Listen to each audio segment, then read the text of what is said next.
This episode is brought to you by Indie Insights, our bi-weekly newsletter and love note to independent film. Inside, you'll find tools, tips, and tricks vetted by industry professionals, independent films that will inspire your creativity, filmmaking events where you can rub elbows with filmmakers just like you, and so much more. The best part of it all, it's absolutely free. All you have to do is go to www.bonsai.film/subscribe, and within a few clicks, you'll be part of our newsletter community. Again, that's www.bonsai.film/subscribe to get Indie Insights, a free bi-weekly newsletter from Chris and Nick at Bonsai Creative.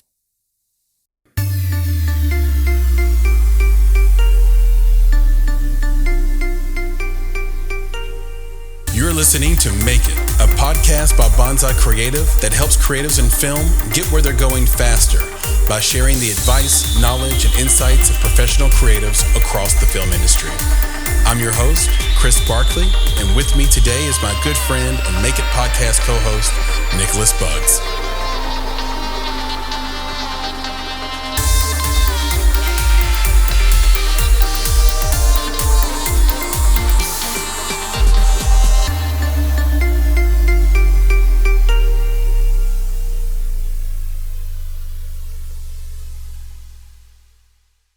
Hello, Chris here with another episode of the Make It podcast, and this is an Indie Talk week, and that means I have my good friend and co-host Nicholas Buggs with me. Nick, say hello. Hello. There's a little bit of cleanup, man, I have to do.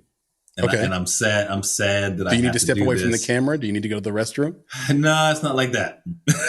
Okay. I realized something on one of our last conversations. I was talking about my Hawaiian family that I got, right? And I forced you into that conversation. You did. You forced me into it. I'm and such one a of the bastard. things that I mentioned, I said, aloha, of course, it's hello. Mm-hmm. And I said, aloha, ahui ho, right? Mm-hmm. And after the conversation was done, hey, I know you did. And when the conversation was done, I was like, yo, aloha, ahui ho means goodbye. So it proved my point. It proved the point I was making. Exactly, that you were making on the conversation. And I was so mad at myself because I'm like, if any of my Hawaiian brethren from my wife's side of the family realize I said that, they're going to be like, Nick, come on, bro. Like, what are you doing? So I thought about taking it out. I talked to my wife about it. And I was like, I should tell them to cut this, like just edit it out. And I was like, you know what? I'm going to let it happen. I'm going to let it be because it was in the moment. I was being stupid. But right now, I'm going to clean it up and let people know that's what that is. That's basically like a farewell if you say aloha, ahui ho. But if you just say aloha, then like Chris said, yeah, that's your hello and potentially your goodbye as well. But anyway, I just want to let you know I messed that up and I got to clean it up. Well, that's what we do here at the Make It podcast, audio veritas, podcast veritas. Yep. So, but we leave in the mistakes because why? Filmmakers are humans too, right? Like you got it. We're filmmakers too, are people too. We're human. We make mistakes, but when we see them, we try to, like you said, clean it up. Here's That's a right. wet wipe for your mistake. Here's a wet wipe. Right. You wet wipe that up. Yeah, now, I appreciate that. We're not alone.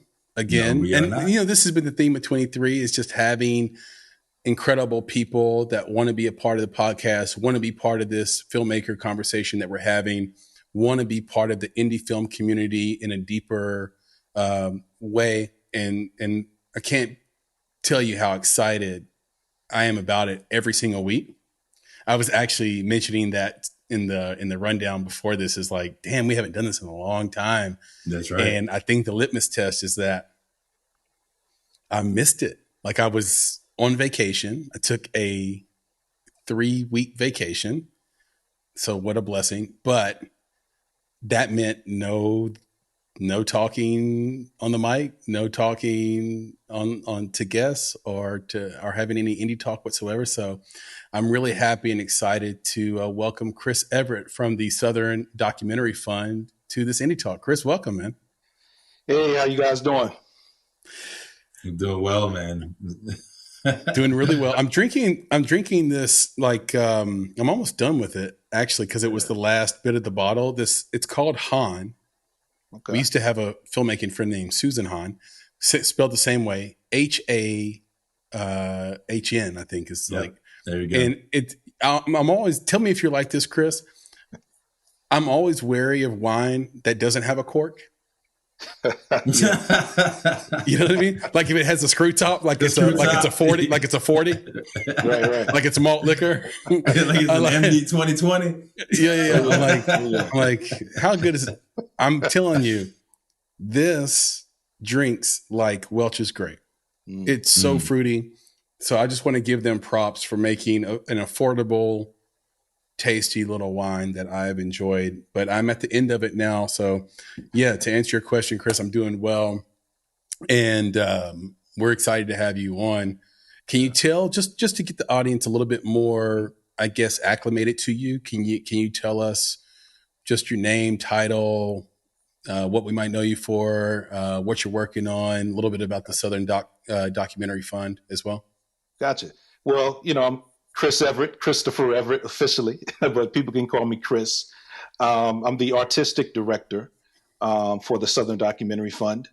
The Southern Documentary Fund, we've been around for about 20 years now, and we help cultivate and support documentary filmmakers and documentary makers in general, whether it's documentary audio, film, photography, and exhibition, screening series as well. So we try to really support the Southern documentary ecosystem as much as we can.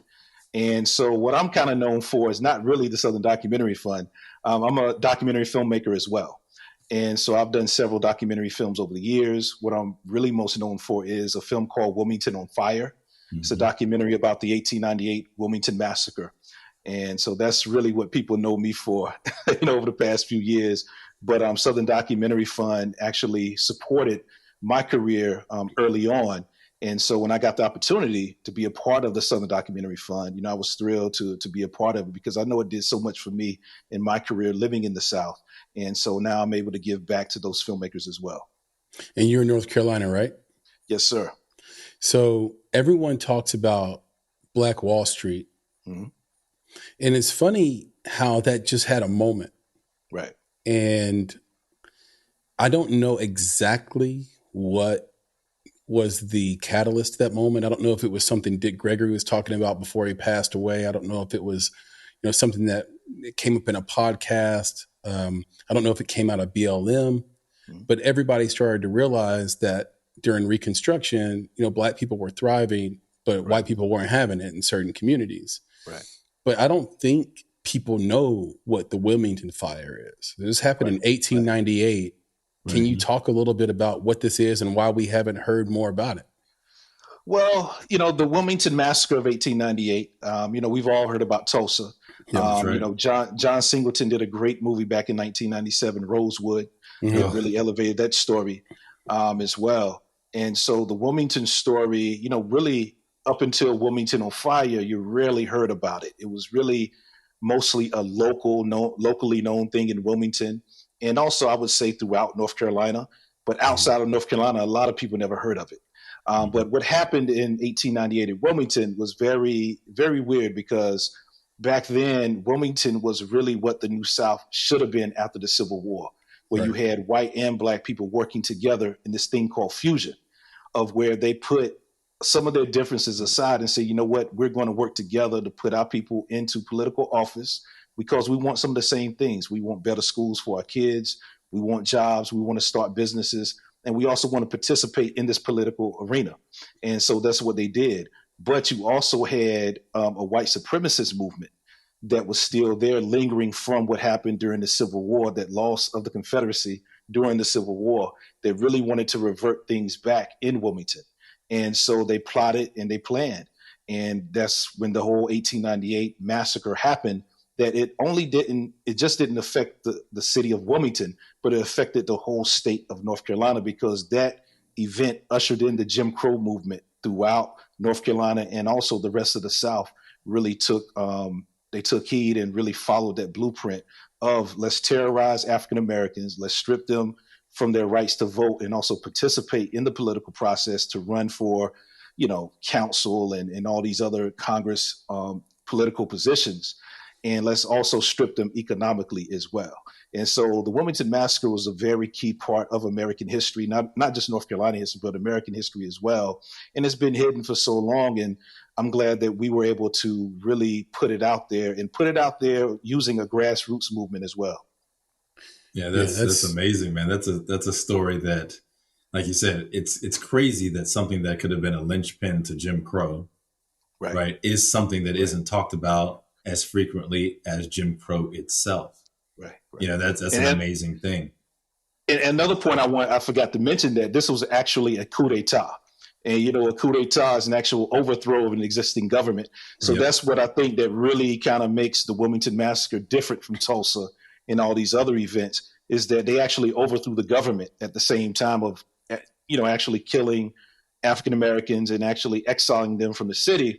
They also removed that whole fusionist government that was happening, which was a mixture of white and black politicians. And so they removed all of them by force and then put in their own people in their place. What was the estimated body count of the massacre? It varies because you got to realize, back then they actually counted deaths in a different way than we do now. Like, for example, say if someone during the massacre, a lot of people fled and hid in the swamp area, which is now the graveyard, the Black Graves Cemetery. Mm-hmm. And so a lot of people fled and hid in that cemetery in the swamps for a few weeks. And this is November. It was cold, snowing, raining. And so a lot of people ended up dying just out there being in the cold. And so that doesn't really count as an actual official death, in the massacre. But I think from the state report and other researchers, I think close to maybe 30 to 50 were killed. And then we don't know how many actually died, just being in the climate of hiding and stuff like that. And then thousands left the city because back then, before the massacre of 1898, it was a little bit more than half African-American populated. Mm-hmm. But when you look at the city directories 2 years later, the black population is pretty much cut in half. And it's never been able to recover, since the 1898 massacre. It's like people who died of flu during COVID. Right. We don't give them we don't give them the proper respect because, you were dying along with a bunch of other people of a known cause. And, you just get lumped in as a COVID death. Maybe you didn't die of that. We don't know. But it is reminiscent of that. I read something recently, and because I know how much research goes into making a documentary, especially one that's good, and I love history. So just there's a little caveat there or contextualizing what I'm about to say. Right. I read something that said one of the things that really infuriated whites in the South during and after the Civil War, and this was a big point of contention with Abraham Lincoln, was that whites in the South ran farms and agriculture that needed slaves for production, but they didn't own boats and the ships that brought slaves over here. It was actually whites in the North. And look, we have Vanderbilt University where I'm at here in Nashville, beautiful Nashville, Tennessee. Mm-hmm. That man was called the Commodore. That wasn't like a good term back then. Right. Like we think of it differently now. So he was a brutal guy, Cornelius Vanderbilt, but he was a New York guy. Right. Now we have a university down here in Nashville, but he was a New York guy. So that's just one example. But basically the idea was the New York folks would go and boat the slaves back, would port in South Carolina, and I'm sure North Carolina, and I'm sure Virginia, those places. And they would sell the slaves but they knew that the law was about to change. So they basically had a fire sale on slaves. And then when the white men who had spent their life savings to buy these people couldn't get a refund, they were like, okay. So there was this idea that like white people in the South wouldn't be so, burnt up about slavery ending if the white shippers in the North would have taken their product back, so to speak, or refunded the price of the slave. But instead they tricked them. They offloaded on them a product they knew was going to be illegal, like very, very soon. Right. Right. What do you, have you read that? What do you think about that? Let me jump in on that one. I was going to say, I'm like, what do you think about that, Nick? It's not just the product that they were selling that they can't get a refund. It's like, wait a second. Who's going to do the this whole work? thing is against the law. Exactly. Who's going to do? They had, imagine, I mean, if they think about it like this, I mean, this is a crazy way to think about humans. But you think about, basically, they were the machinery that made those farms work. So now in today's parlance, right, you say, hey, I'm going to take away your hay baler. I'm going to take away your silos. I'm going to take away everything that you've got that allows this farm to work. What's your other option? What is your recourse? Right? Where do you go? What do you do? And I think that is likely the most influential part of or aspect of that change. No question, Nick. No question. But that's the part that everybody knows. What I found remarkable about this was that it was a pie in the face after you already get dumped. Oh yeah, after the fact. I give you that. It would be like making cigarettes illegal. Yeah, it'd be like making cigarettes illegal, but you don't know they're about to be illegal. But the other part, the selling party does, and they offload truckloads of cigarettes on you at market cost. Exactly, especially at a deal, right? Like you think you got a discount, you're all happy, right? Yeah, and they knew, and then when they found that out, it was. And you're right. It's about. There's another thing about human nature. It's like. Okay, we see what's happening politically. Maybe we can expect. Maybe we can. Let's transition. Our whole profession is being made illegal. To your point, Nick, like we have no recourse. Yeah. But yet, the discovery that the shippers knew it was going to be illegal in the North, and they still sold the slaves. I think we think of, at least down here in the South, and this is important because it's the Southern Documentary Fund. We're talking to Chris Everett here. Like in the South, what we get told is that the North's hands are clean, and they're just not. Right. That was what was remarkable about this text. Their hands aren't clean. Right. Yep. Right. And that's it goes back and to me, it's not clean for anything. Because even when you look at the civil rights movement, just learning about the civil rights movement, they made it seem like all the racism during the civil rights movement was in the South. And it wasn't. Malcolm X, his famous quote, like, as long as you underneath the Canadian border, you down south. You know what I'm saying? So, it's always been like that, of the whole thing of the North was like the savior, of African Americans and all this and that. And that's not the case at all. Even when you read the book Sundown Towns, and you realize that a lot of those sundown towns were like in the North and Midwest and stuff like that. So, yeah, I totally agree with you. Yep. Yeah, I don't think it gets talked about enough because it's uncomfortable. It's not easy for people to talk about, but I think it's important to know that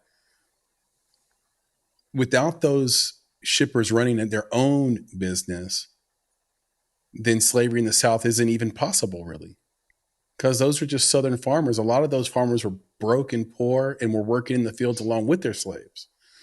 They weren't all on giant sort of plantations and mansions.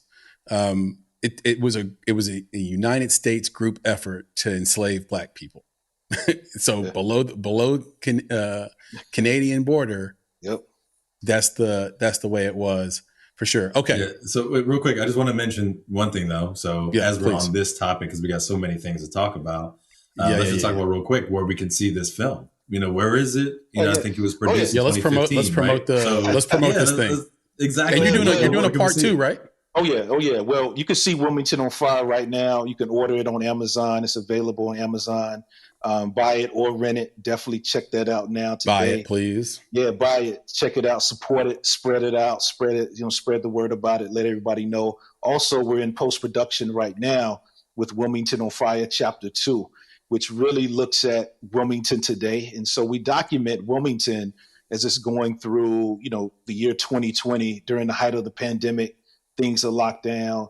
George Floyd is murdered. And so we show what was happening in the city around this time, man, and the different changes that was happening, not only with young people standing up, protesting, also the rise of Black entrepreneurs and stuff like that around the city, and really showing what African Americans are trying to do to really come out of that smoke and that stain of the 1898 massacre and really move this city forward. So I'm excited about it. Some of my best work today. We stepped our production game up a lot. Second go around. We had a little budget now. So so I'm looking forward to it. Hold that thought, because I do want to like ask, just from a technical filmmaker standpoint, when you're stepping your game up and you got a little bit more budget, where do you apply those budget dollars? And there's some questions behind that me and Nick, I think would love to ask you. But before we get too far into that, it's that time, Nick. Things we should know. All right, let's do it. Papa Bear, welcome to the conversation. This is a Chris Everett documentary focused things we should know. Papa Bear, take it away. Okay. Which documentary film holds the record for all-time greatest worldwide box office receipts? Ooh, I think I know the answer already. So I'm going to keep it quiet because I obviously don't want to give it to you, jokers. Well, if I don't stump you, we have 3 more. Okay. Look at that. All right.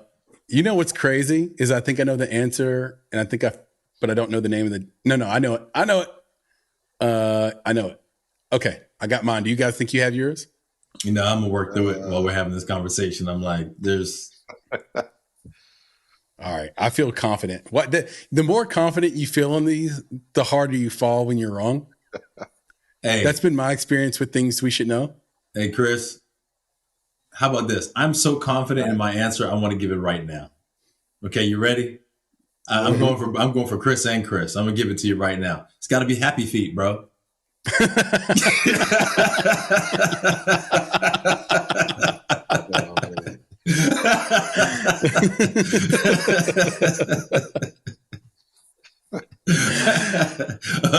Listen, I'm not going to count Happy Feet. I'm not going to count Happy Feet against you, although that is a documentary. Just like, what do people say all the time? They say, "What's that movie? Rudy." They always say Rudy's a documentary. Rudy's a documentary. That's right. And then Joe Montana always gets pissed off because like, none of that happened. Because Joe Montana was actually there. He knew Rudy. He's like, yeah, it wasn't like that. Sorry, Joe. You need to get the fuck out of here. We think that's a documentary. You're right. All right, Papa Bear. Thank you so much. We're going to check back in with you in a few. Okay. Yep. All right. So that's awesome. So, Chris, I want to jump back in before I forget. Right. What does it mean for you, just technical filmmaker wise? You have more budget. Where did you apply those dollars? How did your production get better? Well, with each project, you live and you learn. Even with my first couple of projects, I was like, you know what, I messed up. But the next time if I do get a little bit more money, I want to apply it in different things. The first thing I did was I said, you know what, I want my sound to be on point this time. I'm not going to shortchange that. I think a lot of filmmakers don't realize that, you can get away with visual. But if your sound is jacked up and janky, man, the audience it's not forgiving. Yeah, so that's right. I said, I want to get two sound guys, a main sound person, a person to back them up. And so that's what we did. So I really invested more of my dollars in the sound aspect of this project, and also cinematography as well, because I wanted to step my game up cinematography wise too, visually. And so we stepped it up visual and sound wise for this production. Is that about getting a better DP or a better camera? I would say a little bit of both. The first DP I had was actually great. My man Dante, I got to give him a shout out.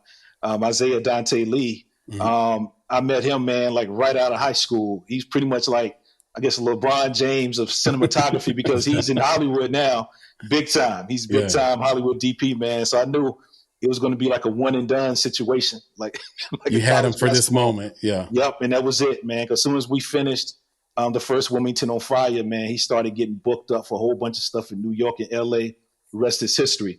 And we shot the first Wilmington On Fire, man, with a DSLR, Canon 5D. Wow.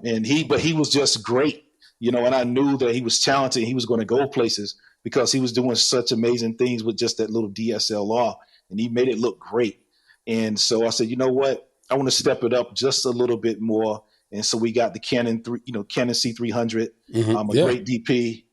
My man Damian Core out of Washington D.C.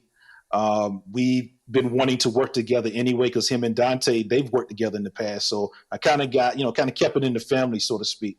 And so he did an amazing job lensing this thing. And then we had a great sound team. And also we brought back everyone else post-production wise, like my composer, Matthew Head, who went on to be big time as well, but he still rocks with me. You know what I'm saying? He still gives me a good break. But he does a lot of music he scores the TV show P Valley for Stars. Yeah. He does a lot of joints, man. He did the basketball documentary that came on Showtime about, what's my man? Jeremy Lin? Nah, the other brother that kind of he didn't stand up for the national anthem back in the day. Yeah. Mahmoud Abdul Rauf, Chris Jackson. Yes. Yeah, they just did a documentary on him a few months ago on Showtime. I love Chris Jackson, man.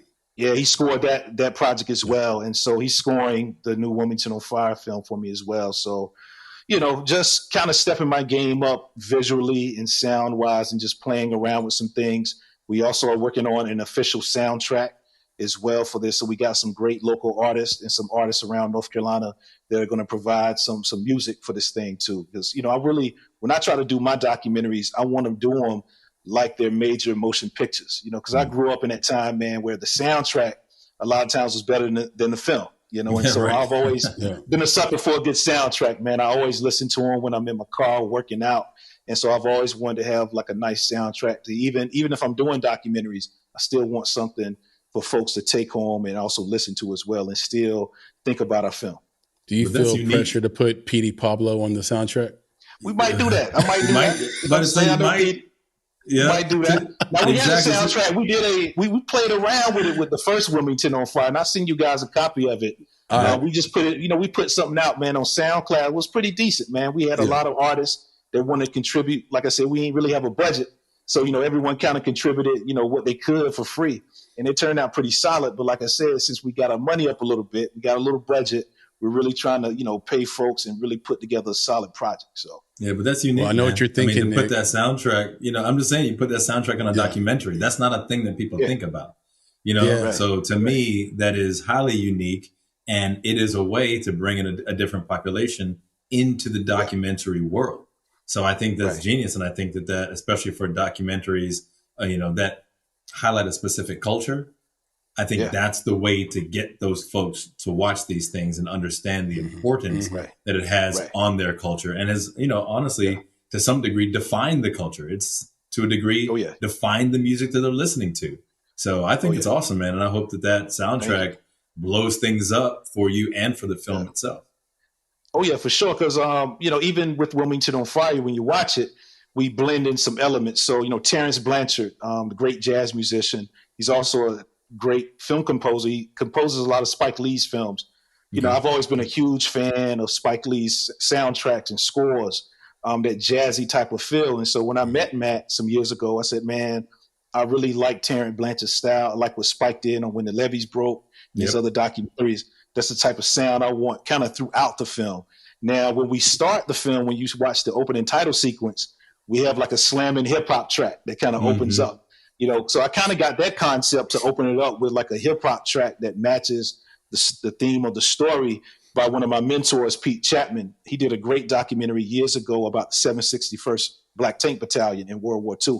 It's called 761st. And he opened up his opening title sequence with the Mos Def song, Umi Says. And it was dope. I was like, man, it was tight, man, how he put it together. Because that was my first time seeing someone integrate hip hop into a documentary that wasn't a hip hop documentary. You know what I'm saying? I said, you know what? I want to do the same thing. So I hit one of my guys up in Atlanta, my man Nestle. He's a battle rapper out of Atlanta. And I said, man, I need something, man. You got to send me some stuff. And so he sent me 3 tracks. I kind of listened to the first 2. I said, that doesn't work. And the last one I heard, I said, you know what? This is it. I want to use this for the opening title sequence. And it was a track that he just never used. It was just unreleased. He never did anything with it. And a lot of people think we actually made that song for the film. For the film, and we didn't. And it was just a song that he just never used. So I love utilizing, my connections. And I also love working with local and independent musicians, you know what I'm saying? Because a lot of them are wanting to get into the film industry somewhat. They want to be a part of something new and fresh and something that's meaningful.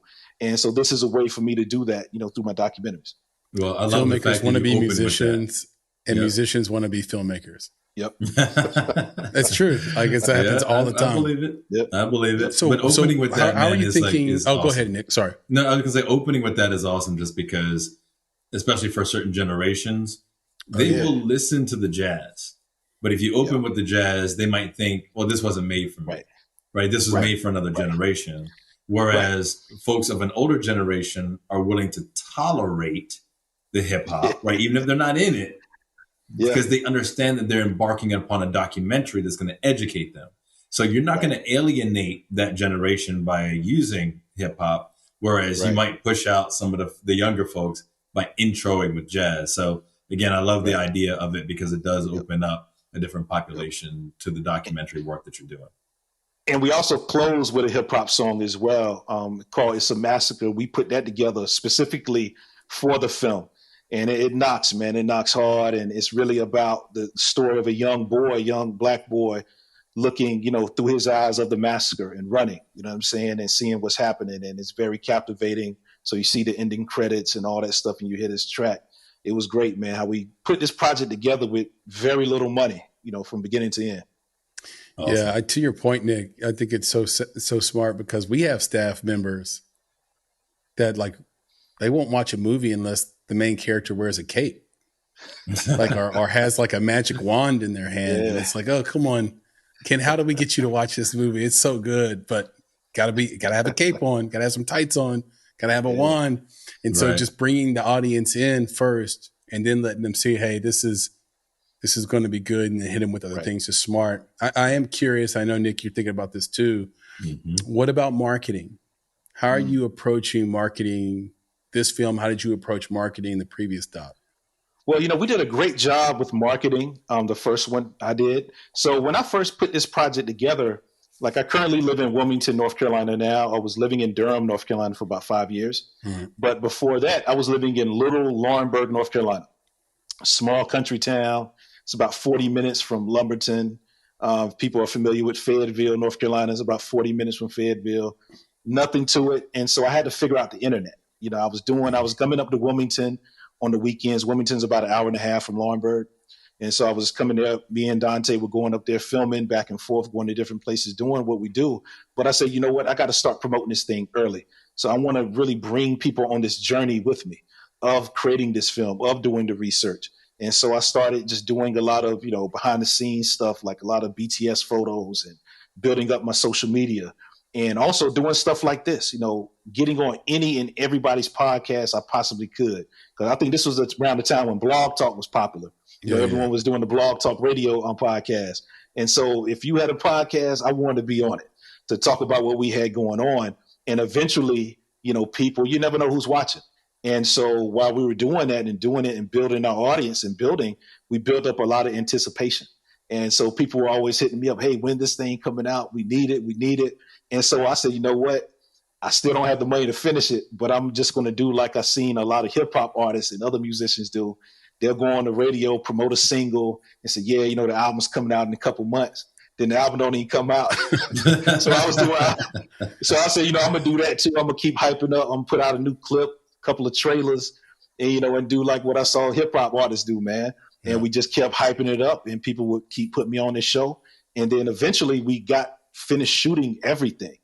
And so the thing is, I go back to a lot of that pre-marketing. So it caught wind of an NBA player. You know what I'm saying? All the stuff what I was doing. And so Mark Anthony Neal, he's out of Duke University at the Department of African American Studies and Culture. He actually did a couple of stories about what I was doing, some of that pre-marketing stuff, and dropped a couple of clips and was letting people know, hey, this guy's making this film on, Wilmington On Fire, check it out. And so he has a cool blog that everyone checks out. And so David West, he's retired now. Yeah, I know David West. So David West hit him up and said, man, is this film out? Because I want to get a DVD. I want to check this thing out. And so Mark hits me up. He said, man, David West reached out to me, man. And I told him that you're not finished with the film. And, maybe he can help you cross that finish line. I said, man, connect me. And so I didn't believe it at first. I was like, man, I know this dude because Dave was still playing in the NBA. Yeah. I said, man, I know this dude in the NBA. is not paying attention to what I'm doing down here in Lawrenceburg. You know what I'm saying? And so I connected with his business manager. Me and his business manager, we kind of went back and forth for a couple months. And he's like, look, man, we're going to show you that we really serious about helping you out with this thing and partnering with you to finish this. Come to Charlotte. David, they're coming into town. They're playing the Charlotte team. We got you some tickets. Come hang out with me, and I'm going to introduce you to David in person.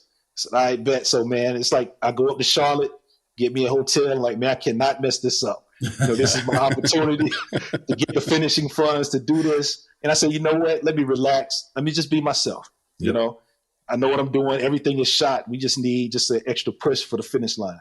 And so I went to the game. It was cool. Had great seats. Met David afterwards. And the brother's a great guy, man. Found out he's from North Carolina, Garner, North Carolina. He loves African-American history and culture. And he really wanted to get behind what we were doing. And he said, man, we're going to make this thing happen. We want to partner with you to get this thing finished. And they gave me the rest of the funds to finish post-production, man. The rest is history. That's beautiful. Yeah. Honestly, it's beautiful, man. And another part of that marketing came with the premiere. And so we premiered Wilmington on Fire November of 2015 at the Cucalores Film Festival. Cucalores is big in Wilmington. It's one of their biggest festivals. And so I didn't know what to expect, but we hyped it up so much over the years that people just wanted to get on it and was ready. And we sold out, man. I think we actually jammed up the ticket system.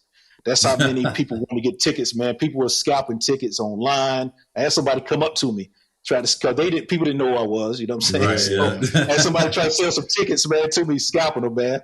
And so, so the day of the event, we had like a 2-block line wrapped around the venue, Thalian Hall. And it was I really wanted Thalian Hall because it's symbolic. One, because that's the place where the people behind the massacre met to plot and plan. So I said, we got to do it here at this main stage. And it's 550 seats. It's the biggest stage. And we sold it out, man. We packed in 550 in there, and we still hold the most attended screening ever in that festival's history. Congratulations, man. Yeah. That's amazing. That's amazing. Chris, let's say both Chris's. I got to say that one of the most amazing things to me about that journey is it feels like it's all family. Yeah. You know what I'm saying? It's all people who, and this, Chris B, Bonsai Chris, and I are always talking about one of our kind of core principles when it comes to filmmaking. It's probably transcends filmmaking. We brought it into filmmaking probably because this is something that we believe in our lives as well. Basically, we have this thought that, no mercenaries. Right. We don't want to work with people who are just coming in for the job. Right. So we say that to filmmakers, no mercenaries, zero tolerance for mercenaries. So what we're seeing with this project was everyone who was a part of it seemed invested. Right. Yeah. So even the folks that, there might be 2, 3, 4, 5 times removed from you, they're not in your circle. Right. But they're related to people in your circle, and they come on because they care about you. They care about what you're trying to say. And those are the people that you bring in like family, because again, they're not here just for themselves. They're not here for a job. They're here for this project and what it can do for the community. And that is amazing. That's why I think both Chris and I are just smiling over here, grinning, because it's just, that's what you want in a film. You want a family to come together and make this thing special. And that sounds like exactly what happened. And the same thing happened with part 2. The same thing happened with Wilmington on Fire 2. I kind of always had the concept of wanting to do a follow-up to this thing. And so when I would screen the first film, I would always kind of pitch the second one, during the Q&As. I was kind of always throw a soft pitch because you never know who's out there in the audience. That's right. You know what I'm saying? It could be another producer. It could be another investor. And that's what happened. And so I was lucky enough to meet a tech guy. He owns a couple of tech companies here in Wilmington. He came to a couple of my screenings. And so he reached out to my entertainment lawyer who he knows. And so my lawyer hit me up. He said, man, such and such, man. He came to a couple of your screenings and he's been really inspired by the film. And he really wants to start doing more things in the community. And he heard you talking about doing a part 2 to this. And he wants to give you some money to start it, to get it going. And I said, well, let's set it up. And so I met him for coffee. Great guy. And he said, man, I'm going to go ahead and write you a $30,000 check right now to go ahead and get this thing going because I like what you're doing.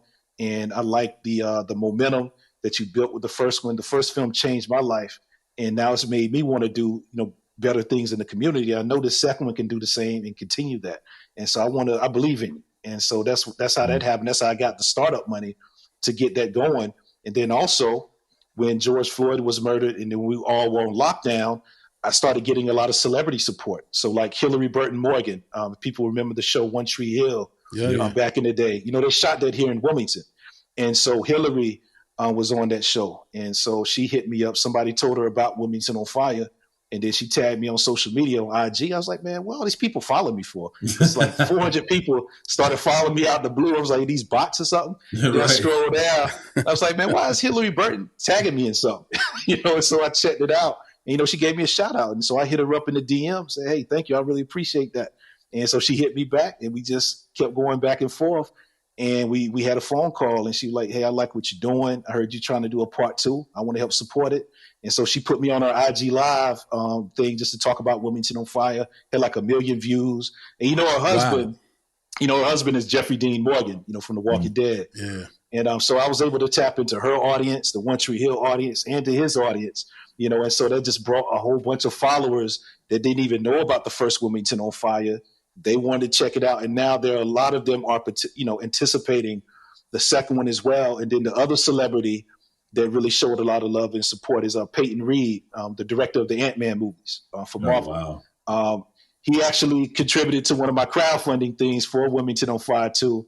I saw his email. I saw his name come through. I said, hold on, man. I know this ain't Peyton Reed. They're doing the Ant-Man joints, right? Yeah.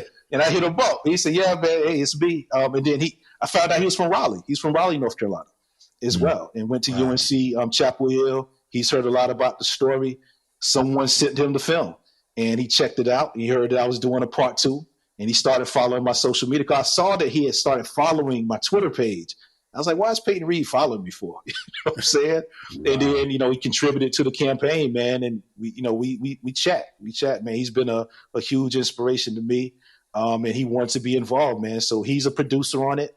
And also Hillary as well. And so we got some solid, people, man, that really wanted to see this thing.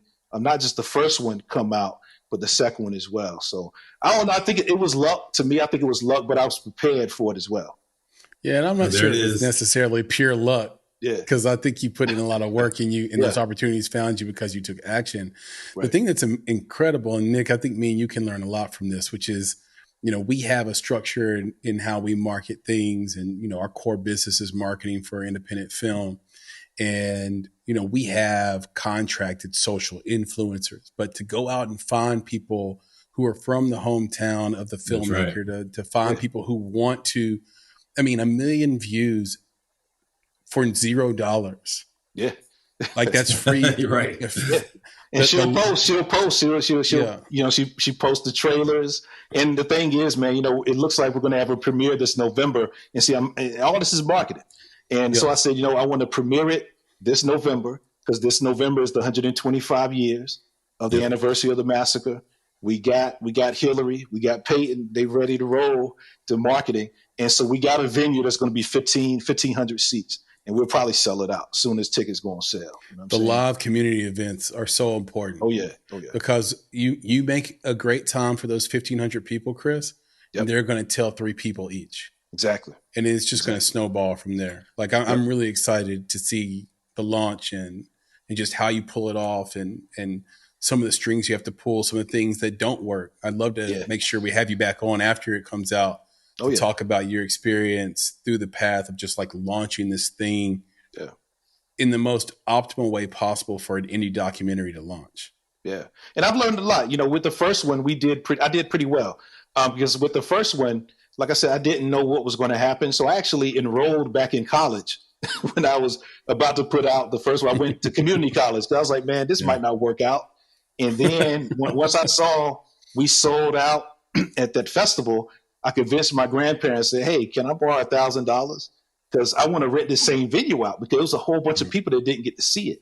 And I said, I know I can sell it out and give y'all some money on top of that $1,000 to rent this thing. And so I showed them, because they came to the screening, the premiere. And so they went ahead and gave it to me, because they were there, they witnessed it. And so we ended up doing it again, man, selling it out. And then after that, I ended up booking a 1,000-seat joint at on the campus of UNC Wilmington, the college there, 1,000-seater. And we ended up working out a deal with the school, I said, look, I'll do a whole free screening for the whole school, staff, everything for free in like early morning, I would say late morning, 11 o'clock, 12.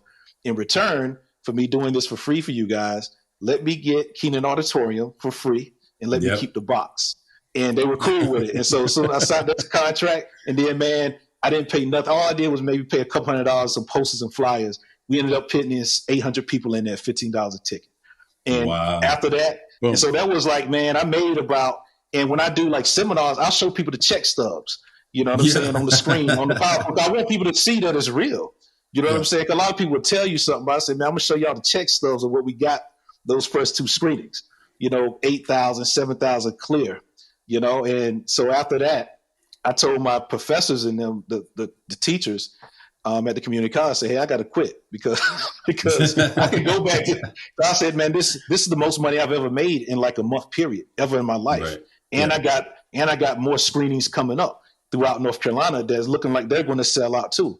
And I said, I got to run with this. I'll go back to school later, but this is a once in a lifetime opportunity, because before that, I was just going to make the film and just go back to college and just like maybe I'll show it at a library or here and there, or sell a couple of DVDs here and there. But I didn't think I can actually create a business and a platform that will lead on to doing other films as well. I never thought about it until those first couple of screenings. And I said, you know what, I think I got something here, and let me put all my chips in on it. Yeah, that's the key right there. Like, you know, Chris, I would say Bonsai Chris and I always talk about that platform, you know, a world building, right? It has to be bigger than your film. That's the idea. Right. This isn't a film. This is an experience. This is an education. This is a cultural immersion. It is something, like you said, the guy who gave you the money to start the second one, he said, this changed my life, man. Like, and if you continue to do this, which isn't a film, you see what I'm saying? It's an experience. There's something else. There's an education, all this that's in there. That platform is what the business is built around, and it perpetuates itself. As long as you're creating great content that continues to educate and inspire, then the people that you're educating and inspiring are going to want to continue to be part of this thing that you're doing. So I think it's an amazing thing. And I think it's something that other documentary filmmakers who are listening, as well as filmmakers in general, really need to understand. It needs to be beyond just the film you're making. It needs to be greater than that. And then you can live this life that you're living, creating new content in that same vein. Yep. It's a good segue into your work with the Southern Documentary Fund. You started off, I think, program directing, and now you've been elevated to the artistic director.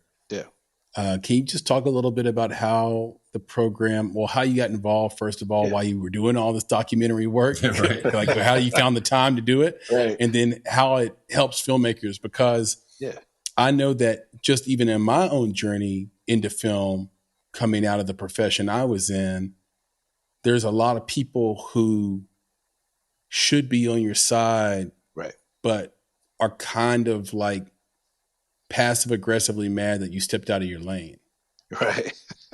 And I'm just curious how you deal with people that knew you as one version of yourself, and now you're this filmmaker, and now you've got some success, and they're looking at you a little different. And then how can the Southern Documentary Fund help those filmmakers get over that and get over financial and all the obstacles that are in the way of those documentary folks? And then, of course, how you got involved as well. Well, I would say how I got involved. And like I was telling you earlier, I was living in Durham. So the reason why I moved from Laurinburg to Durham was that I accepted a job with the Center for Documentary Studies at Duke University. They loved the marketing that I was doing with Wilmington On Fire. They were very impressed. The position was open for a communications manager with Full Frame Documentary Film Festival. And so Full Frame is a program of the Center for Doc Studies at Duke University. Mm-hmm. And so, I did like about 5 interviews, and it's a very rigorous interview process, man. They put you through like 5 interviews and different social media and graphic design tests. And so I aced all of them and ended up getting the position. And so that's where I moved to Durham. And then that's when I actually found out about the Southern Documentary Fund because someone there reached out to me and wanted me to be on a panel for the Southern Documentary Fund's annual convening. It's kind of like a documentary conference that they do every year. And so that was my first introduction to the Southern Documentary Fund, because before then, man, it was just, I was in Laurinburg. I was all independent. I was just trying to do my own thing. And I didn't know about these other entities out here that could actually help me. And so being on that panel, meeting some great filmmakers and funders and other folks in the documentary field, I was hooked. I was like, man, I got to stay connected with this organization. And so I actually applied for a grant the following year and ended up getting it. It's for my other documentary that I can talk about later. But doing Wilmington on Fire, I actually started doing a martial arts documentary, which is in post-production. Yeah, Grandmaster, the Vic Morse story. And so that was the first organization to give me any type of grant, period. And they gave me like a $5,000 grant. And then that actually helped me as well, because the first time I didn't get it, they gave me feedback on why I didn't get it and what I need to touch up on. And then the following year, I ended up applying to the same grant and ended up getting it. And so they did a lot for me, because other places, when I applied to grants, they didn't give me no feedback at all. And so they pride themselves of, we want to help you as a filmmaker. Yeah, you might not get this grant, but we're going to tell you why and what you need to do to improve for that grant. So not only you can reapply to us, but you can also take some of those notes to apply to other grants as well. And so I did that and ended up getting other grants at other places. And so SDF really played an instrumental part of my progression and going to the next level. And so when I was working at Full Frame for those years, a position became open at SDF, and to be a program manager. And so I said, let me think about it. And so I said, you know what, it's time to move on. Can't really do too much at Full Frame anymore. And also I'm tired of communications. I want to be able to work with filmmakers in a more direct way and have more of an impact with their careers, like SDF had on mine. And so I took the position. And so, once becoming a part of SDF, being a filmmaker, I think helps me out a lot, because I can relate to filmmakers. Right. I know some of the struggles they're going through. I know some of the challenges they're going through because I'm in the trenches with them. I go through some of the same things, and I've been through some of those same battles, especially for new filmmakers, so I can kind of give them some guidance of what to look for, what not to do, what to do when you're a first time filmmaker, things that I wish I would have known and would have had at the beginning of my career. And so, I just pride myself, man, of really, working with this organization. And we do so much. We do several things. Like I said, the annual conference, we just did that last month. It was great, sold out. We had sold out panels. We had sold out film screenings. And that was our first one since the pandemic, since 2019. And so folks were eager. We were able to launch that again. We have a fiscal sponsorship program where we offer fiscal sponsorship for documentary projects and documentary makers. We do an annual grant, which we're going to launch that July 17th. What's the grant amount? It's $10,000. We choose five filmmakers, awesome. 10 grand. And we do that every year as well. We also have a mentorship program, which is very cool. So if you ever received a grant from us, or if you are fiscally sponsored by us, you get to participate for free at our mentorship program. And so our mentorship program, we get industry professionals from all over the country. And so Zoom in the pandemic actually helped our mentorship program even become in existence, because now, we can get on Zoom and people can get their mentorship just like that. So we've had filmmakers that live in LA, New York, Canada, all of that. And our filmmakers are able to talk to these folks. These people have won at Sundance. We've had people that work at distribution companies, all of that, be our mentors. And we pay the mentors and everything. We get a grant for that, so our mentors can get paid for their time and expertise. And then also so that our filmmakers can participate in this for free. And so our filmmakers love it. And also we do like different screening series programs. We have a work in progress program called Fresh Docs, where if you're one of our makers, whether you got a grant or fiscally sponsored by us, and you get to that rough cut stage of your project, we pretty much pay for the venue. We help you craft some questions that you want the audience to kind of look at, think about, so that you can take those questions back to the edit room after the screening and fine tune some things and get ready for, your festival run or premiere and stuff like that.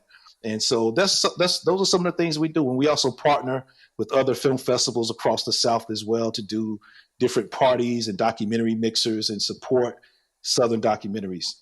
as a whole. Yeah, man, I got to get with you, man, because that lineup of services is so hard to execute.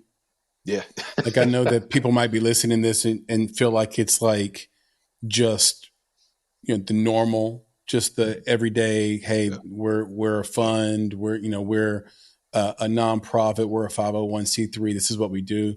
I can just tell you, being on a couple of 501c3 boards, it's a real challenge to have consistent mentorship, consistent education, consistent screenings, finding consistent venues, especially in a world where people are less and less, apt to give you their space for free. And they don't want to feel like they're always having to rock for the love, so to speak, to quote Immortal Technique. Like that's, that's kind of that to do it at the level you guys are doing it is remarkable. So I just want to point that out and highlight it, and definitely got to get with you, maybe get some pointers that I can share with some of these other board members and say, hey, this is how they're able to pull this off. Like we should emulate that and copy that.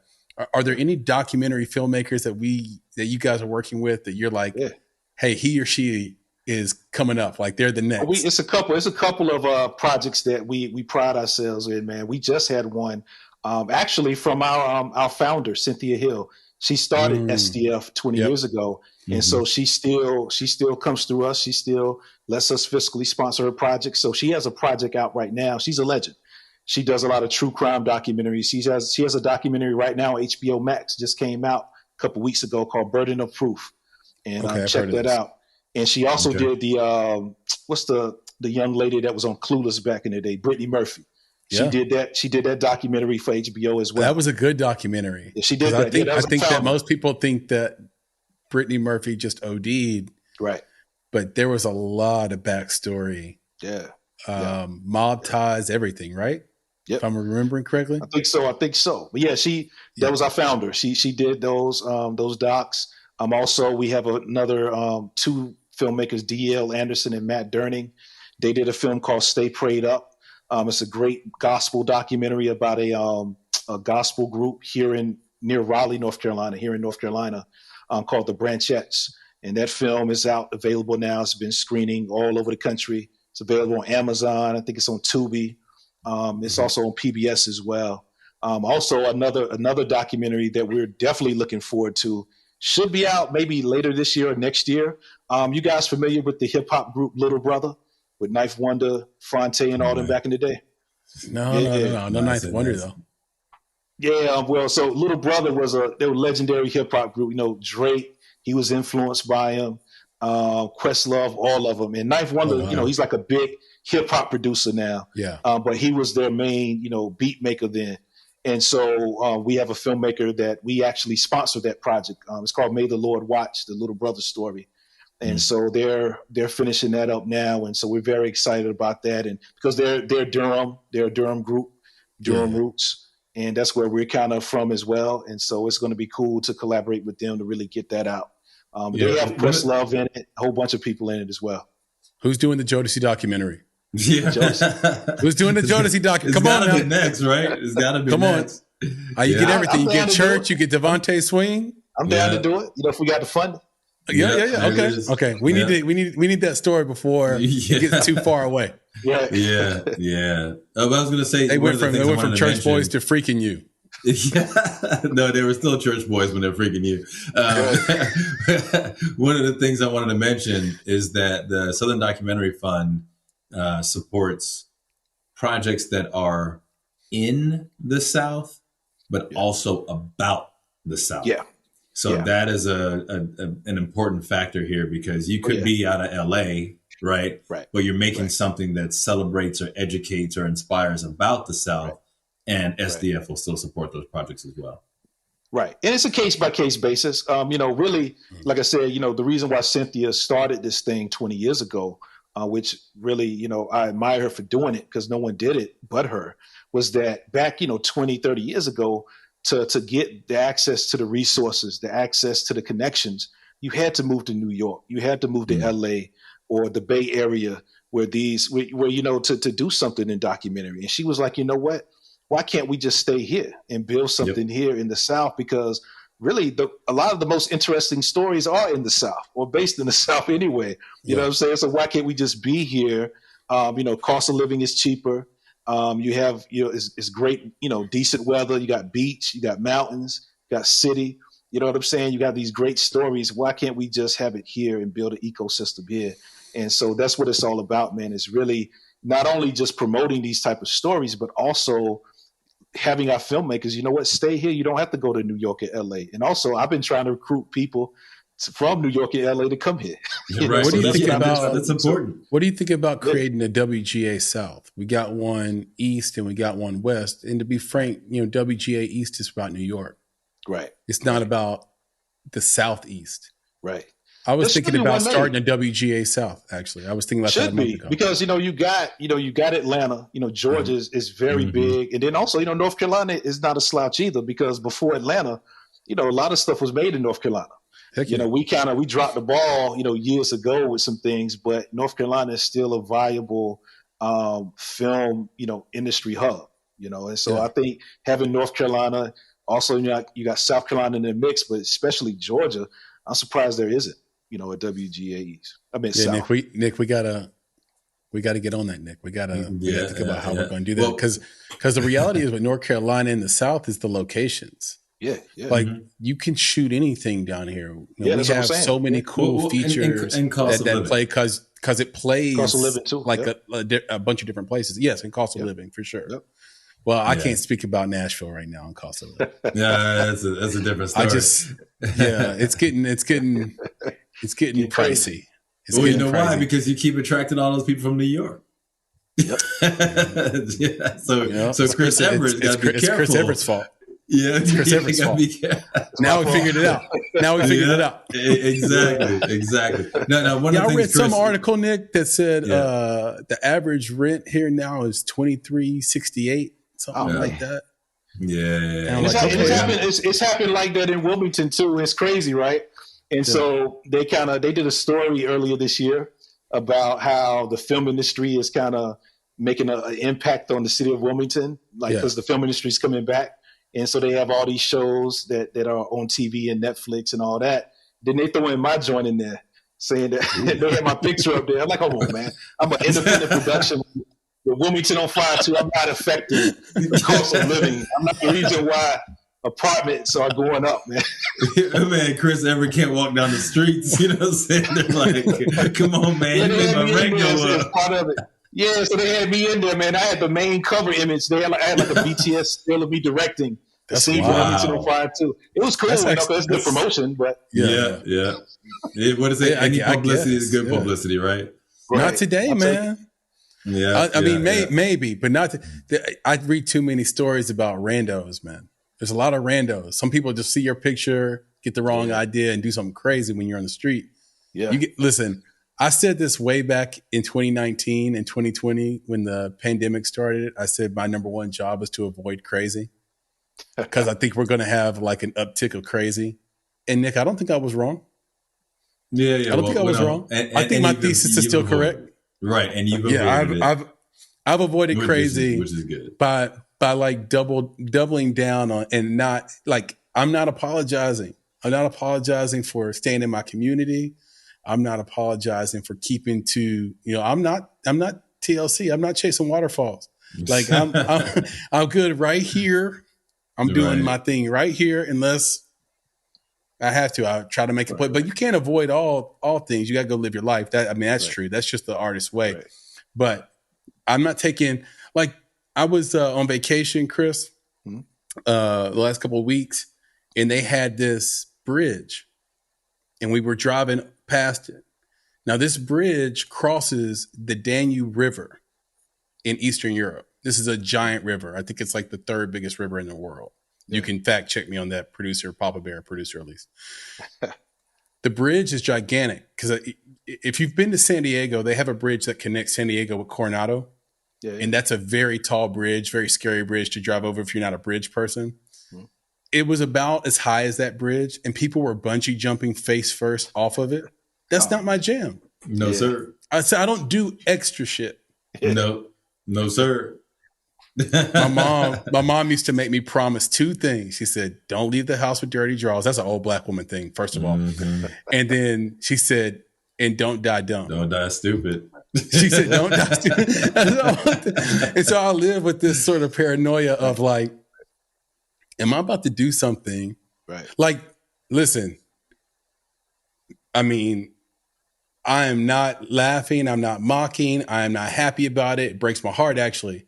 Right. But I'm not going to be like those submarine guys. I knew you were going to say that. Those submarine bros that went down to find the Titanic. Like, first of all, it's not even that damn important. Right. Like, you weren't on a mission to save planet Earth. Planet Earth, the savior wasn't like 20 leagues below the sea. Right. You were going to go see an old wreck. You got in a tragedy trying to see an old tragedy. Right. Yeah. Think about that. I'm gonna tell you something right now, and we can move off of this. But if you guys have seen the Meg, which no, I haven't seen it yet. I haven't seen it yet. Yeah, it's just my son. He just wanted to watch it, so we watched it. If you watch, just go watch that movie. And the reason I say go watch it is because I'm again, we're on a tangent, but I might have to jump on this. Nothing wrong with the good tangent. No, nothing wrong with good. Listen, they're talking about wreckage. Okay. How did this little submarine get wrecked underwater if something didn't wreck it? So if you watch the Meg, I'm gonna give it away. You know what Meg is about? It's about the megalodon, right? It's about a big shark, right? Big ass shark. So I'm like, oh man, these fools done gone down there and found the Meg. And the Meg done busted up that submarine. Exactly. You done busted up this submarine. Why is there wreckage? Anyway, so when I heard that, I was just like, man, please don't let the next story be there's something moving in the water, hitting boats and knocking boats over. Because that's what I was thinking, man. I was like, honestly, we don't know what's really down there, man. No, we really don't, Chris. Because it's even some animals that's in the ocean that won't even go but so far. You know what I'm saying? So it's like, I'm not dealing with it. I'm not messing with it. Plus, that space was so tight too. Like, what? Make me a big submarine. No. I'm 6'3", 235. I need a big submarine. Dude, they mess around, and the Meg is out there now, and I'm mad about it. But anyway, we're gonna bring it back because we did tangent, and I loved it. Now I gotta watch this shitty movie. Exactly, you're gonna have to, bro. You're gonna have to. You're gonna see what I'm talking about. No, I'm just kidding. If you made the Meg and you're listening to this, I'm just kidding. I haven't seen it yet. I'm not gonna judge. Is it on Tubi or something or what? Yeah, it's gonna be on everything, bro. It's out there. You can watch it. Yeah, check out the Meg. They're doing a Meg too. It's Jason Statham's movie. So anyway, but one of the things that I wanted to get back, I wanted to get back to was the fund itself. And the thing that I'm really interested in, I know my boy Chris is interested in, is like who's contributing to this fund, and what gets them excited about projects, because when we're speaking to this big audience of filmmakers, there's funds everywhere. But I think that it's really good to know who's contributing and why they want to contribute, because that's all part of the pitch that the filmmaker is going to want to make. Right. So if you get us some ideas, like, who are the contributors, and, what interests them and why are they contributing? Well, we have several. So we have people that, that want to get behind, social justice docs. We have people that want to get behind environmental documentaries. You know what I'm saying? So we have a range of folks. We get funding from MacArthur Foundation, Perspective Fund, South Arts, North Carolina Arts Council as well. So it's really about, we get a lot of our support for people that just love documentary storytelling and telling these stories in the South. And like I said, it just ranges from topics. So social justice, women's rights, history, biography type of documentaries, environmental, LGBTQ, plus type of stories as well, Latino stories. So really, any of these type of topics, man, folks that really rock with us and support us love, as long as it's from that Southern perspective and telling a Southern centric story around it. Okay. That's awesome. And you're finding that you already mentioned like a number of like funds or foundations. I mean, you're finding a lot of individuals are supporting this as well. I mean, are you looking at, is this crowdfunded to a degree where individuals are providing support?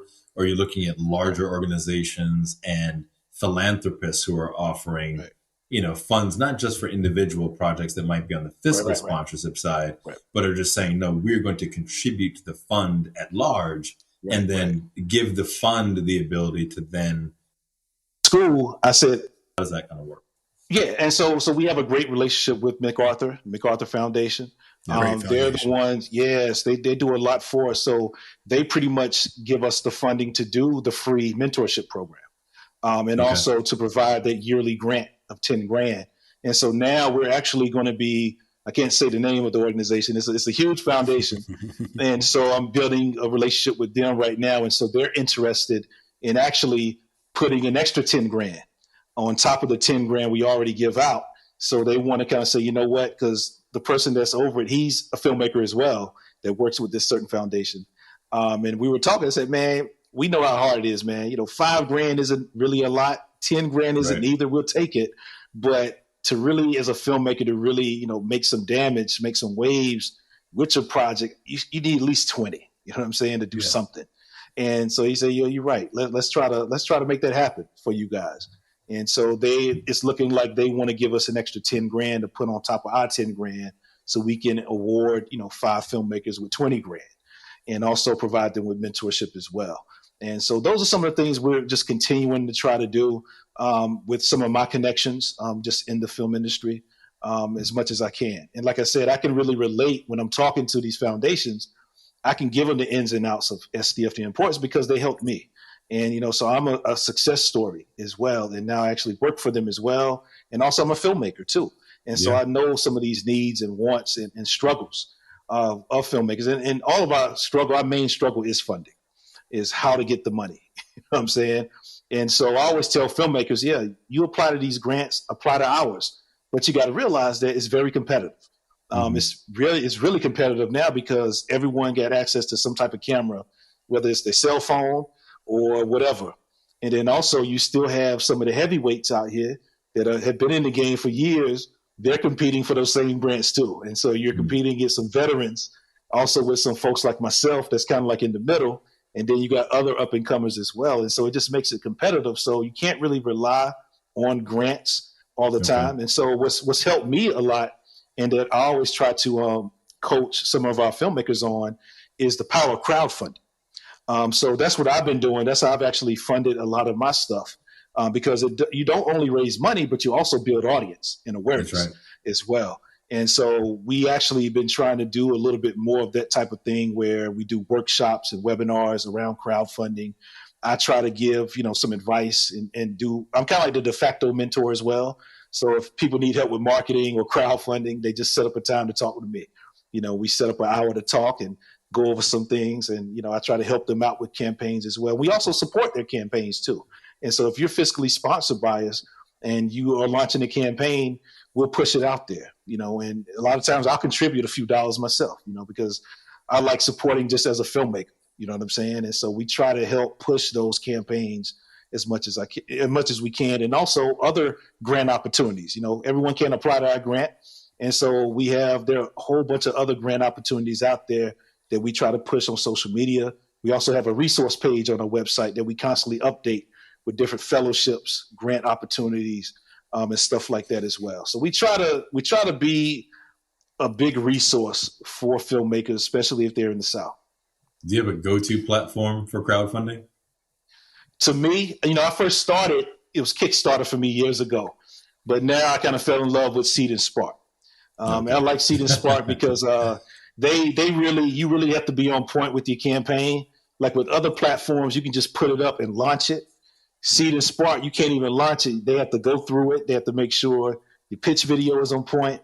Your incentive levels are on point. They want to make sure, okay, you're trying to raise $20,000, but you only got 50 social media followers. Hold on, you're going to switch this up a little bit.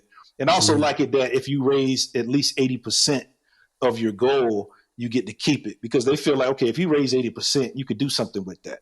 You know what I'm saying? Instead of just raising like 5%, And so I built a good relationship with them over the years. And so I love Seed and Spark a lot.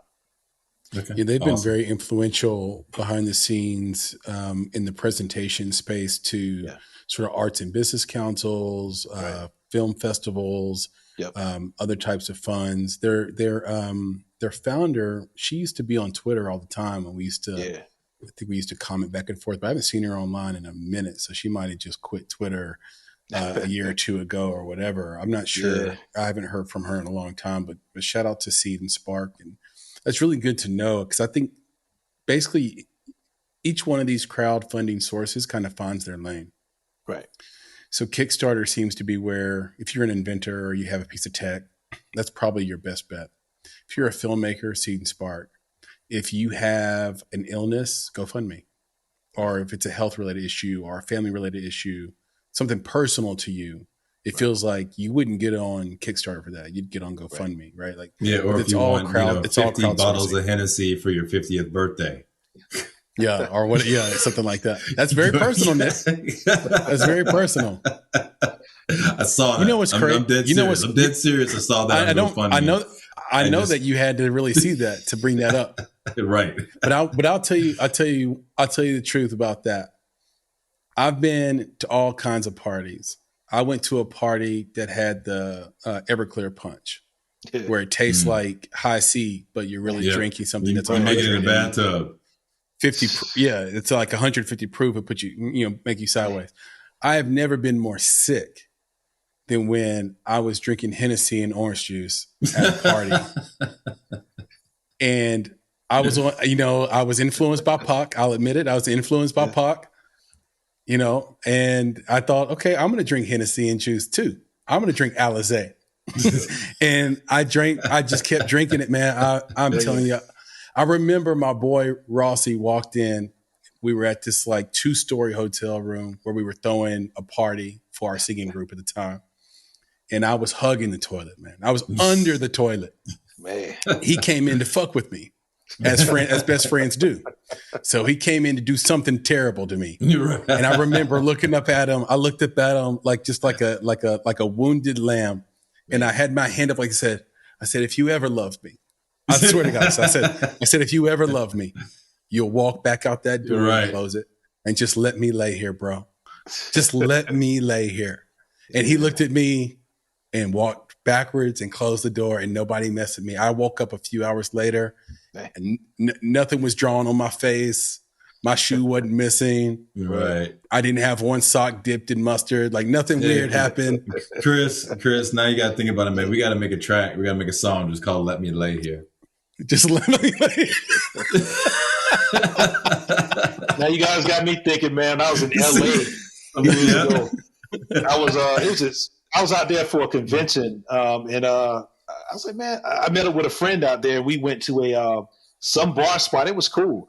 They was playing all that 90s, early 2000 music. Yeah. Man, I was drinking Hennessy and Red Bull all night. I was messed up. I ended up, so we were there like 2 a.m. I was so drunk, I got into the wrong Uber. I don't know what they put in it, Chris. He took me somewhere. I was like, man, this ain't my hotel. So and he said, "You're not such and such." Nah. Oh man. No. He said, "Nah." But that's scary in LA too. Yeah, no. He said, "Let me lay here." Just let me. Yeah. Oh, we just call it "Let me lay." Let me lay. Let me lay. That's what it is. But they put something in it. It's just like Mad Dog. Man. Something. It's like it doesn't. You look at the alcohol content and you're like, okay, this isn't any more rough than brandy or like something like and you drink it, and then all of a sudden you go through phases of sickness. Like you go through waves of drunk. Hey, if you want to know why you're so negatively affected by such a drink, all you got to do is go watch Pootie Tang and find out. Right. They putting something in that drink, bro. Like, yeah. Trying to take you out. Or Black Dynamite. Watch Black Dynamite. Yep. Dynamite. Dynamite. We figured out what's happening with the malt liquor. That's right. It's a plot. Yeah, all right, let's bring Papa Bear back on to give us the answer to things we should know. And we're going to start with our esteemed guest, Chris Everett. Chris, what answer do you have? Wait, first, Papa Bear, repeat the question. Repeat the question. And then we'll go Chris, Nick, then me. Okay. Which documentary film holds the record for the all-time greatest worldwide box office receipts? I would say, was it? Hey man, I'm caught between two. Just throw it out. I think it's a Michael Moore joint. See, that's what I thought. That's my thinking. I'll go with it. Fahrenheit 9/11. 9/11. Yeah. I've got Fahrenheit 9/11 as well. Yeah. So that was on my list. So that's what I was. So you said that too, Chris? All right. Yeah. So, Fahrenheit 9/11. So Fahrenheit 9/11 was on mine, and then of course in my head I had Free Solo. So I forgot about that one. Yeah, bro. Like I was like, because I was on it. I was just like you two. I was like Fahrenheit 9/11. That's it. It's Michael Moore. That's what it is. Right. And then I'm like, crap, Free Solo. Yeah, right. So I'm gonna just go all in. We're either all gonna be right or we're all gonna be wrong. I'm going Fahrenheit 9/11 with the two of y'all. Papa Bear. All right. I tell you what, I'll start with the third highest grossing. Yep. And you'll be right. 2004, Fahrenheit 9/11. There it is. Right. Okay. I'm not satisfied. That's the third. Yep. I'm not satisfied. All right, what's number 2? 1984's Grand Canyon, The Hidden Secrets. Never even heard of it. I think that's a lot. Me at least, producer Elise, please fact check Papa Bear. The numbers don't lie. Right. Number 1. The number 1 is the 2009 Michael Jackson's This Is It. Wow. Over $252 million worldwide. I saw This Is It. It's awesome. Yeah. Oh, you're talking Michael Jackson joint? Yeah. I would never imagine that. Yeah. No. I always tell my kids that they cannot fully grasp how famous Michael Jackson was. Yeah. Bro. Like, take the most famous person you know and maybe double it. And then maybe put like a God complex on top of it. Like, dude, all you gotta do, like this guy is made show people a concert. faint in concert. That's it. Yeah. That's it. Like Taylor Swift's not doing that. I'm just telling nobody you. passes out a Taylor Swift concert unless they're inebriated. Thank you. 100%. Yeah, people wanted to there. rush the stage to touch his hand and stuff. Yep. And, like imagine a full grown man that can walk around in military garb. Right. You know what I mean? Like he won all these awards. Right. He didn't win all those medals. Right. He didn't earn those medals. He could walk around. He could walk around like that. Like that was, I was in his fan club when I was a kid. I had the little picture of him in that yellow sweater, V-neck sweater. He had a yellow V-neck sweater on. I had it on my wall. He had the little zipper jacket I wanted. Chris, real bad. No, both of you. I'm going to explain something real quick. Now, this is something this current generation doesn't understand, but I mention it all the time when one of these tracks comes into our world. I said, I want you guys to understand something. When music videos came out for our favorite artists, they came out on prime time television. TV, yes. TV. I'm saying, like, that's how you big were videos down, were. Everyone watched that video at the same time on television. Like, that's how big these artists were that big. This isn't just something you streamed, or whatever, or you followed them. No. At 8:00 at night, you were going to watch this Michael Jackson. Exactly. It wasn't done at 4:00. Exactly. With everybody else. And it elevated them to a level that you just can't imagine. Man, you can't be that famous anymore. Michael Jackson shut down NBC to show you Scream. Right. Man, you remember? See? Chris Everett was like, oh, I remember that. Yeah. When that came out, man, it was like he had, Janet, and it was, it was something else. To your credit, here's probably why you picked Fahrenheit 9/11. Okay. Out of those 3, Fahrenheit 9/11 had the highest grossing domestically. Okay, so Fahrenheit 9/11 highest had grossing 119 million domestically. Domestic, okay. Michael Jackson's was only 72 million domestically, but worldwide. So Michael's was lower, but lower domestically, but it was higher worldwide. Got it. Yeah. There are countries in Eastern Europe that have full-size statues of Michael Jackson. Yeah. Oh yeah. Think about that. Now somebody needs to confirm that for me. But that's amazing. Sure, yeah, I know because it's on the cover of History, right?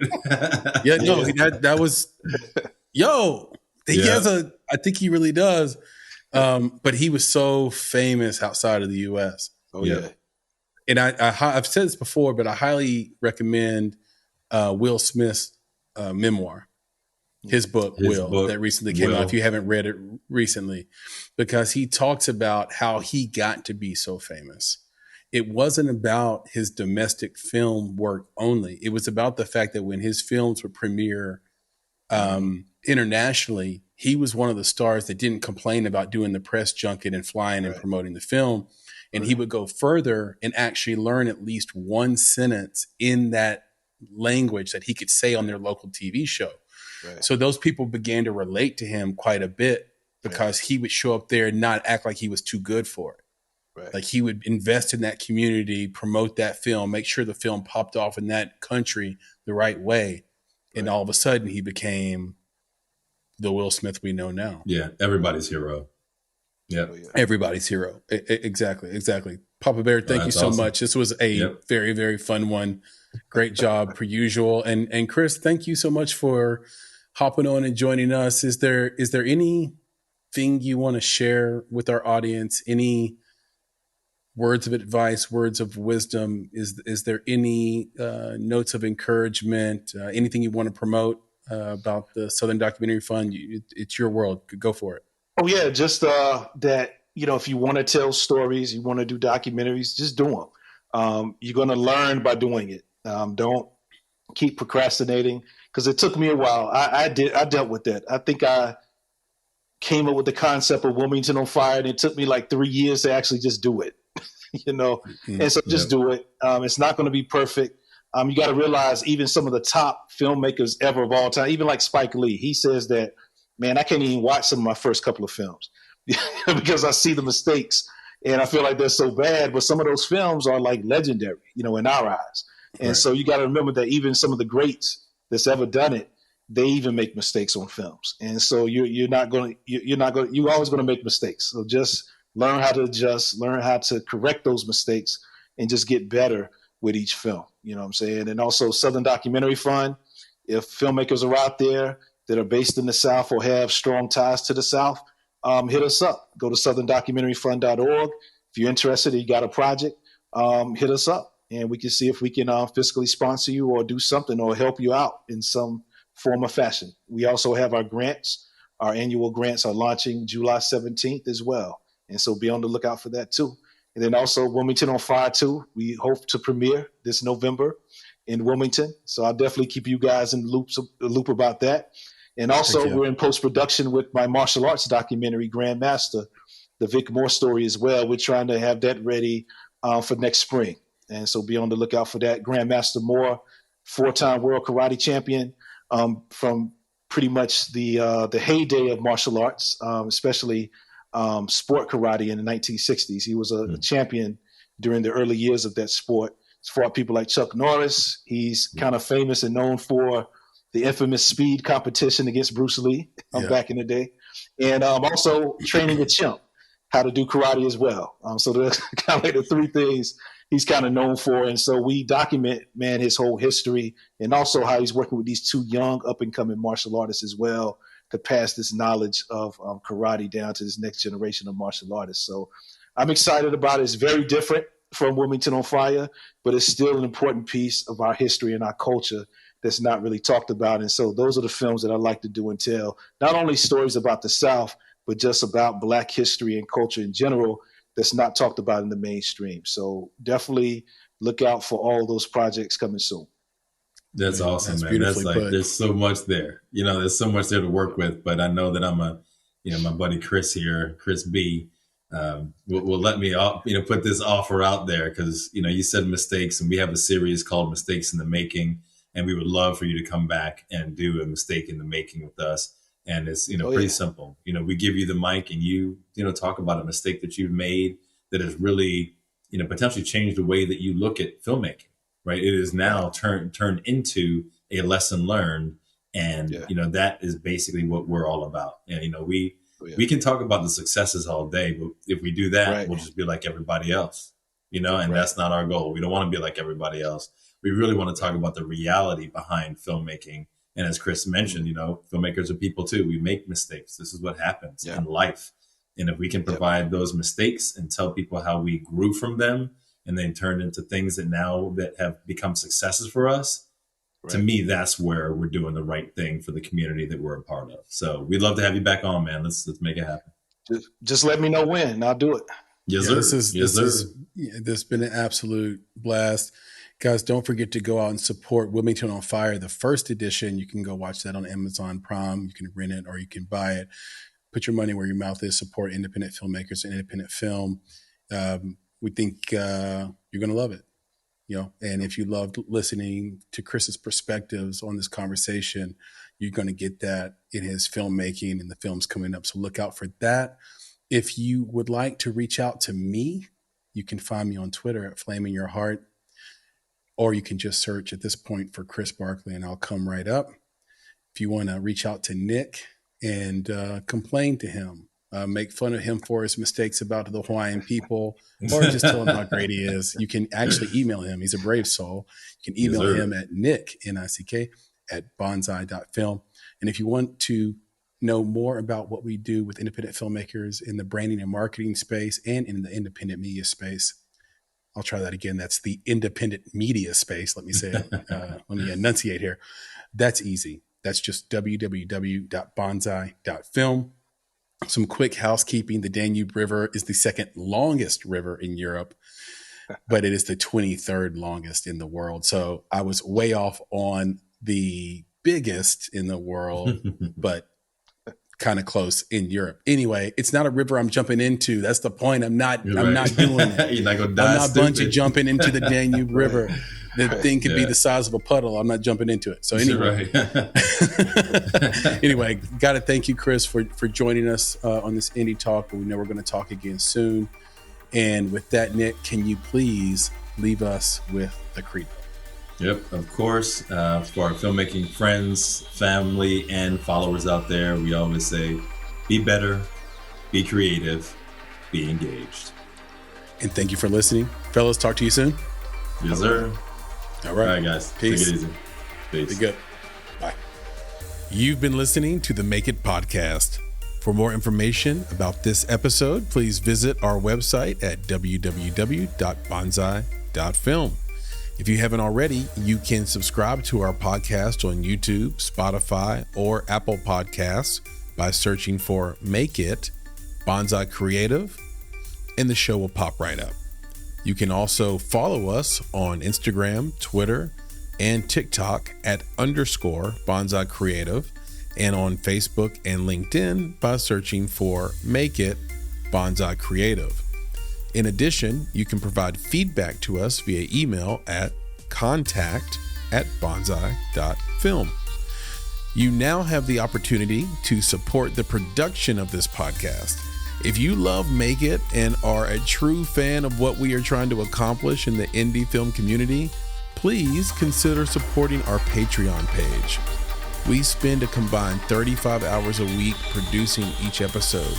We do this with a small team of go-getters that are passionate about film and connecting people with similar interests across the globe. And we have lots of goodies in store for our supporters, including bonus content, exclusive swag, and discounts and freebies to private film events. If that sounds like something you can get behind, donations start at only $5 monthly.